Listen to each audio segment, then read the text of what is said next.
யார் மீது யார் யாரோ புரிய வேண்டுமா நீ சொல்.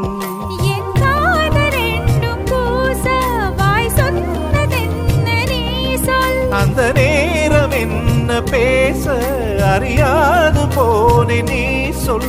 ஒரு பூவும் அறியாமல் தென் திருடிய ரகசியம் நீயே சொல். இனி என்ன நான் செய்ய இதழோரம் சொல்வாயா. இடைவேளை நீ தந்து இமை தூங்க செல்வாயா. தந்தன தந்தன தை மாசம் அது தந்தது உன்னத்தான்.